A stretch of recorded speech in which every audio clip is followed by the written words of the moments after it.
na wanyamapori wanaoaminiwa kuwavamia wakazi eneo la Kairiarire, eneo bunge la Kangema, kaunti ya Murang'a, kama njia ya kupunguza maafa yanayotokana na mzozo kati ya binadamu na wanyamapori. Tayari watu 5 wameripotiwa kuvamiwa na wanyama wanaodhaniwa kuwa mbwa mwitu, huku mwanamke mmoja akilazwa katika hospitali ya Mount Kenya mjini Kangema akiuguza majeraha. Afisa wa KWS kaunti ya Murang'a, John Gathua, ameeleza kuwa kuwepo kwa misitu na vichaka kumekuwa changamoto katika kuwasaka wanyama hao. Licha ya wakazi kuwaua mbwa mwitu 5, bado hofu imetanda, huku baadhi wakishindwa kwenda shambani. Ana haraka sana. Huyu mnyama akikuuma hawezi akakuacha, ila mkate ama mchape ndio achane na wewe. Aliniuma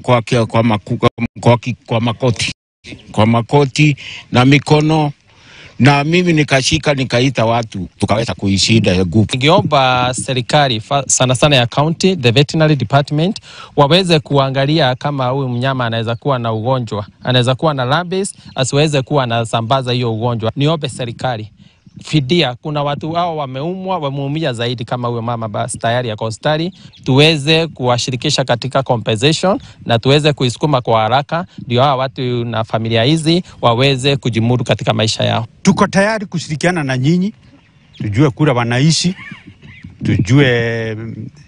tujue wanaishi namna gani. Na kuna kitu siku hizi tunaendelea, kwa sababu wanyama wengi wa msituni hawako kwenye ile area imehifadhiwa, wako nje ya zile area zimehifadhiwa.